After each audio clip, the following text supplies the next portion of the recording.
Hello guys, welcome to university update. यहाँ मिलेगी आपको सीयूईटी के हर कोने कोने की अपडेट। तो गाइस, सीयूईटी 2026 का फॉर्म फिलिंग बच्चे कर रहे होंगे बहुत सारे। अब इसमें क्या होता है, आप फॉर्म फिलिंग में कुछ ऐसी गलतियां कर देते हो जिसकी वजह से आपको डीयू में एडमिशन नहीं मिल पाता, बाद में बीएचयू में एडमिशन नहीं मिल पाता। ठीक है, क्योंकि ये दो मेन यूनिवर्सिटीज़ होती हैं जिनको आप टारगेट करता है बच्चा।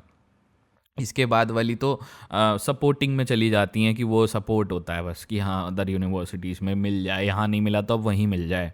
ठीक है, और एप्लीकेशन रिजेक्ट की ये सारी चीज़ें बताने वाला हूँ। ये गलतियाँ बहुत सारे बच्चे करते हैं, समझ के चलो 14 लाख बच्चे अगर अप्लाई करते हैं तो उसमें से 2-3 लाख बच्चे ये गलतियाँ करते हैं, जिनकी वजह से उनका हर साल फॉर्म रिजेक्ट होता है और वो फिर माथा पीटते रह जाते हैं और उनकी कोई मदद नहीं करता। वो एनटीए की हेल्पलाइन पे कॉल कर करके थक जाते हैं और फिर ख़त्म, मामला ही ख़त्म।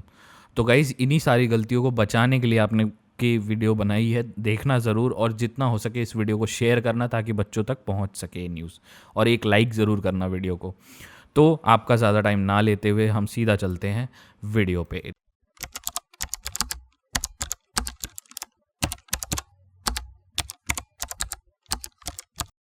तो सबसे पहले मैं आपको सीयूईटी की वेबसाइट पे ले चलना चाहता हूँ। देखो गाइज़, ये रही सीयूईटी की वेबसाइट। आपको पता है यहाँ पे नोटिस के हिसाब से 3 जनवरी से लेकर 30 जनवरी तक फॉर्म आपका ओपन है। उसके बाद वो फॉर्म क्या नाम है, बंद हो जाएगा। फिर इसके बाद ये नहीं होगा कि और भी टाइम मिले आपको अप्लाई करने के लिए, ऐसा नहीं होने वाला। ठीक है, ऐसा नहीं होगा। तो ये बात याद रखना, सबसे पहले डेडलाइन याद रखना। अब इस डेडलाइन से चिपकी एक स्मॉल डिटेल में आपको बताना चाहूँगा जो कि एनटीए या कोई भी यूट्यूबर जल्दी बताता नहीं है या किसी को पता नहीं होता। एनटीए तो चलो खैर बताएगा ही नहीं। देखो, लास्ट ईयर ऐसा हुआ था, जिन बच्चों ने शुरुआत में फॉर्म फिल कर दिए थे शुरू के 15-20 दिन में, तो उनको जो सेंटर उन्होंने फिल किया था, जो ये आप यहाँ पे सेंटर फिल करते हो, यहाँ नीचे एग्ज़ाम सेंटर फिल करते हो, ये वाला परीक्षा वाला, ये सेंटर उनको उनकी चॉइस का मिला था।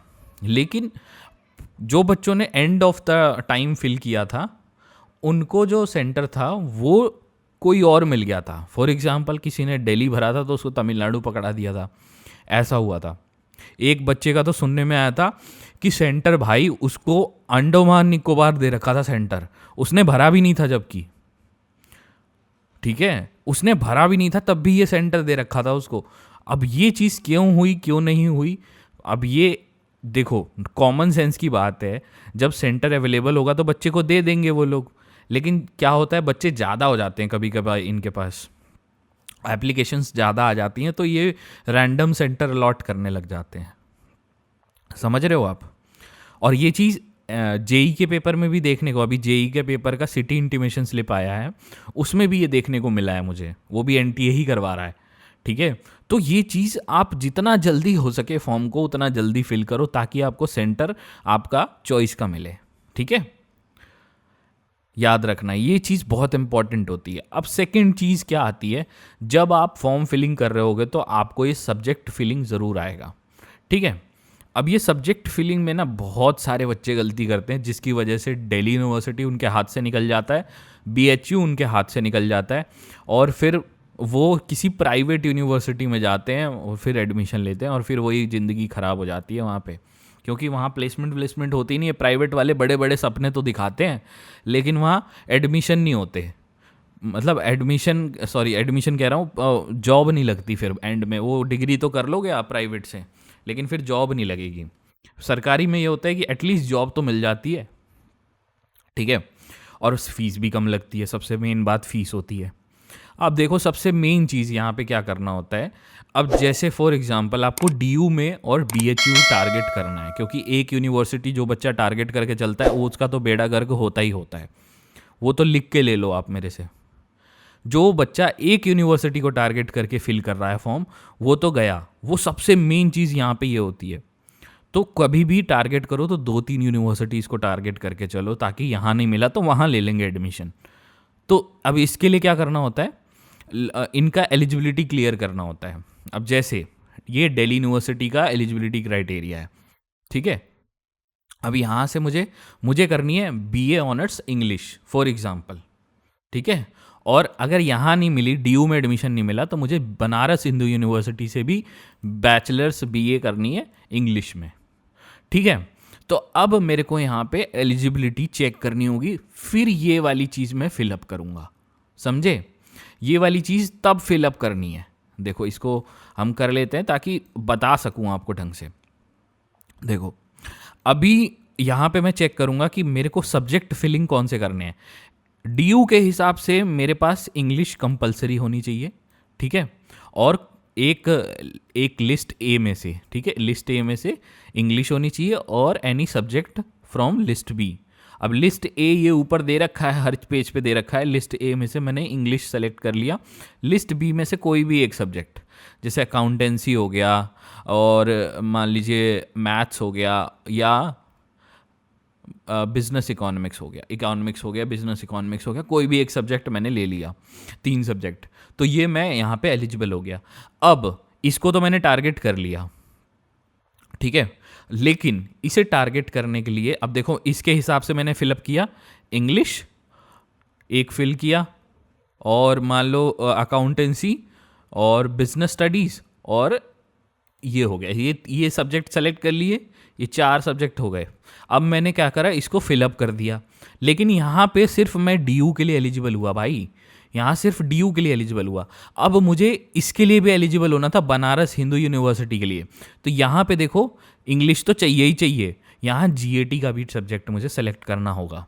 जीएटी सेलेक्ट करने से मैं दोनों के लिए हो जाऊँगा। अब देखो मैं यहाँ जीएटी भी होगा नीचे, इसे भी सेलेक्ट करूँगा, इसका भी पेपर देना है, तो मेरे को 1 2 3 4 और 5 सब्जेक्ट हो गए, टोटल 5 सब्जेक्ट्स हो गए मेरे टोटल। तो ये कॉम्बिनेशन बैठेगा आपका, तब जाके आप एलिजिबल होगे, ठीक है। तो अब क्या होता है, आप डीयू में आप सब जानते हो, आपको ट्रुथ पता है कि डीयू में जो कट ऑफ होती है वो ऐसे ही नहीं आती, बहुत हाई जाती है, तो इसलिए हम बैकअप ऑप्शन बना के चलते हैं, ये बैकअप प्लान होता है। और ये वाली गलतियाँ बहुत सारे बच्चे करते हैं। वो क्या करते हैं, अब कोई बच्चा देखो दिमाग नहीं लगाएगा, वो जीएटी नहीं करेगा सेलेक्ट, फंस गया ना वो यहाँ पे। तो यही बात है, तो ये चीज़ सेकंड चीज़ है जिसमें आपको जो करनी है डोमेन सिलेक्शन में, ये बहुत इंपॉर्टेंट चीज़ है, दोनों को देख के करना फिर, ठीक है। जीएटी मिला के मैं बीएचयू के लिए भी एलिजिबल हो गया और दिल्ली यूनिवर्सिटी के लिए और अदर यूनिवर्सिटीज़ के लिए भी एलिजिबल हो गया। उनके भी एलिजिबिलिटी क्राइटेरिया निकाल के ऐसे ही चेक कर लेना, समझ गए। गाइस एक गलती बच्चे और करते हैं, जो गलती ये होती है कि आपने कोई सब्जेक्ट पढ़ा नहीं था और आपने वो सीयूईटी में फिल कर दिया, मतलब आपके 12th में वो सब्जेक्ट नहीं था, ठीक है, आपने फॉर एग्जांपल कोई सब्जेक्ट नहीं था आपके पास, लेकिन आपने फिर भी वो सेलेक्ट कर लिया। जैसे फॉर एग्जांपल मेरे पास कभी ज्योग्राफी था ही नहीं, तो लेकिन मैंने यहाँ पे ज्योग्राफी सेलेक्ट कर लिया, ठीक है। अब मैं डीयू के अंदर एप्लीकेशन जब डालने जाऊँगा, ये चीज़ एप्लीकेबल होगी वहाँ पे, तो वहाँ पे मुझे इसके लिए रिजेक्शन देखने को मिल जाएगा। क्यों? अब देखो डीयू के ब्रोशर में ये चीज़, मतलब जो बुलेटिन आया है नया वाला, ये 2026 का बुलेटिन है, इसको भी चेक कर लेना। In the case of the subject studied in class 12th is not mentioned in CUET, the candidate must appear in the language or specific domain that is similarly or closely related to subject he has studies in class 12. For example, देखो उसने clear एक बात बोली है कि अगर आपके पास ऐसा कोई सब्जेक्ट है जो आपने नहीं पढ़ा लेकिन सीयूईटी में अपीयर कर रहे हो, ठीक है, अपीयर कर रहे हो, 12th में नहीं पढ़ा लेकिन फिर भी मेंशन किया आपने सीयूईटी 26 में, ठीक है, तो वो सब्जेक्ट आपके किसी एक सब्जेक्ट से क्लोजली रिलेटेड होना चाहिए। फॉर एग्जांपल, एक एग्जांपल देके भी समझाया है, if biochemistry in class 12th पढ़ रखी है बच्चे ने, ठीक है, तो इस्टेब्लिशिंग अदर कोई सब्जेक्ट, जैसे कोई भी सब्जेक्ट उसका 50% सिलेबस मैच होना चाहिए, तब जाके वो सब्जेक्ट वैलिड होता है और डीयू में एप्लीकेबल होता है। ये डीयू का एक अलग रूल है, याद रखना ये चीज़। जैसे मैंने बताया ना, कोई एक सब्जेक्ट जो आपने कभी हवा ही नहीं लगी उसकी, तो आप अप्लाई उसमें कर रहे हो, तो आप डीयू में इसके बेस पे रिजेक्ट भी हो सकते हो। तो ये बात याद रखना, उसका 50% सिलेबस मैच होना चाहिए, ये बहुत इंपॉर्टेंट पॉइंट है, और ये बच्चे बाद में रिजेक्शन होते हैं इसके बेसिस पे, DU कर देता है रिजेक्ट, भाई उनको कोई मतलब नहीं है इन चीज़ों से, ठीक है। तो ये चीज़ बहुत ध्यान से समझ लेना और करना, ठीक है। अब इसका सॉल्यूशन तोड़ के आया भाई, मतलब अब तो कह रहे हो भैया आपने तो डरा दिया, आपने तो तोड़ बताया ही नहीं। अब देखो, जैसे अब मैथ्स के फॉर्म में समझा देता हूँ। कई बच्चों ने पढ़ी होती है अप्लाइड मैथ्स, कई बच्चों ने पढ़ी होती है मैथमेटिक्स, ठीक है। इको मैथ्स मैच होती है, थोड़ी थोड़ी इको मैच होती है, क्योंकि उनमें न्यूमेरिकल्स होते हैं। तो ये सारी चीज़ें ध्यान रखना भाई, ठीक है। अब नहीं तो फिर फंसोगे। और हाँ, एक चीज़ और याद आई यार मेरे को, क्या होता है कि देखो DU में ना एक इकोनॉमिक्स था। कुछ बच्चे इकोनॉमिक्स में यार ध्यान नहीं आ रहा, पता नहीं लास्ट ईयर था, इस साल भी वो होगा, क्योंकि DU वाले ना करते हैं ये चीज़ें यार, हर साल करते हैं। ये मैं देख लेता हूँ एक बार, इकोनॉमिक्स, हाँ एक सेकेंड, बस एक सेकेंड, वीडियो खींच नहीं रहा, बता रहा हूँ, बहुत इंपॉर्टेंट चीज़ है। देखो इकोनॉमिक्स में क्या है ना, इकोनॉमिक्स लेने के लिए any one subject in list है और मैथ्स होनी बहुत ज़रूरी है। देखो अगर आप इकोनॉमिक्स ऑनर्स करना चाहते हो, BA इकोनॉमिक्स ऑनर्स, तो आपके पास मैथ्स होनी बहुत ज़रूरी है। देखो तो कई बच्चों को ये बात पता ही नहीं होती भाई। ये बात DU के अंदर जैसे आपने जो करना है, तो इस एक सब्जेक्ट स्पेसिफिक होता है, तो ये चेक करना होता है वहाँ, इनके बुलेटिन में चेक करना होता है कि ये सब्जेक्ट में ये सब्जेक्ट पॉसिबल है कि नहीं। जैसे ये सब्जेक्ट मैंने दिखाया ना कि ये जब ही ले सकते हो जब मैथ्स हो आपके पास, जिनके पास मैथ्स नहीं होगा वो BA ऑनर्स इकोनॉमिक्स नहीं ले सकता, समझ गए। तो ये बहुत इंपॉर्टेंट चीज़ है जो आपको समझनी चाहिए, समझे। अब तीसरा ये होता है भाई, आपने फॉर्म फुल फिल कर दिया, सही फिल कर दिया, अब आप बैठ गए टांगे पसार के, है ना। और यहाँ पे सबसे बड़ी गलती बच्चे की ये होती है कि वो पढ़ाई नहीं करता, जिसकी वजह से ना उसके DU के बराबर नंबर आते हैं, ना BHU के बराबर नंबर आते हैं, और आप कट ऑफ से कर जाते हो, हार जाते हो। और फिर जब कट ऑफ ही नहीं आएगी आपकी, नंबर ही नहीं आएंगे CUET के एग्ज़ाम में, तो फंसे रह जाओगे भाई, ठीक है। ये वाली बात याद रखना, सबसे मेन चीज़ है। और इसके बाद एक चीज़ और, जैसे BHU में एक चीज़ यहाँ देखो क्या लिखा हुआ है, 10+2 में 50% मार्क्स होने चाहिए, ठीक है। और ये बहुत इंपॉर्टेंट होते हैं BHU में, और DU में भी यही रूल होगा। तो ये चीज़ आप देख लेना, आपके 10th एंड 12th के मार्क्स भी चेक कर लेना। तो ये बहुत इंपॉर्टेंट पॉइंट है, जिनकी वजह से बच्चों के सिलेक्शन रुक जाते हैं एंड मोमेंट पे। बहुत सारे बच्चे मेरे पास आए थे जिनका यही प्रॉब्लम था, अब उनको इस साल वो रिपीट कर रहे होंगे, देख लेना। तो गाइस अगर आपका कोई डाउट है, ठीक है, तो मेरे से ज़रूर पूछना इस रिगार्डिंग। और एक और चीज़ होता है कि आप जब नेम गलत कर देते हो, नाम गलत कर देते हो CUET के फॉर्म में, अपने पापा का, मम्मी का, अपना डेट ऑफ बर्थ गलत कर देते हो, या आप अपने OBC SC ST EWS के फॉर्म में अपडेट नहीं कराते हो, तो इनकी वजह से भी क्लियर रिजेक्शन है DU के फॉर्म में। DU के और BHU के वो बिना बोले रिजेक्ट कर देते हैं ये चीज़।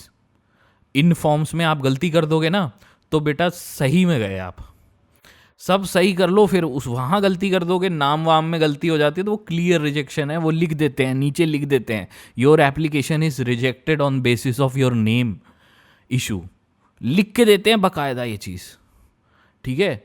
तो ये वीडियो एक आई ओपनिंग वीडियो थी, ताकि देखो डरा नहीं रहा भाई, आपकी गलतियाँ बचा रहा हूँ। तो ये गाइस आपके लिए एक बहुत इंपॉर्टेंट वीडियो थी। अगर कोई डाउट हो तो कमेंट सेक्शन आपके लिए हमेशा ओपन है।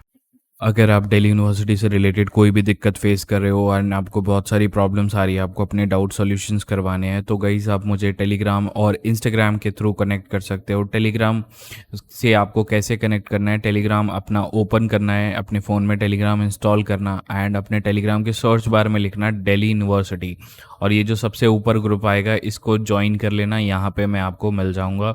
और अगर आप मुझे टेलीग्राम पे नहीं ढूंढ पाते हो तो इंस्टाग्राम से भी कनेक्ट हो सकते हो मेरे से। यूनिवर्सिटी अपडेट्स अब आपको CUET UG, CUET PG, IIT JEE, JoSAA, JAC, NEET exams, job portals की अपडेट भी देता है। इन सभी चैनल्स को फॉलो करने के लिए डिस्क्रिप्शन में लिंक सारे चैनल्स की दी हुई है, आप फॉलो करके उनकी भी अपडेट्स ले सकते हैं।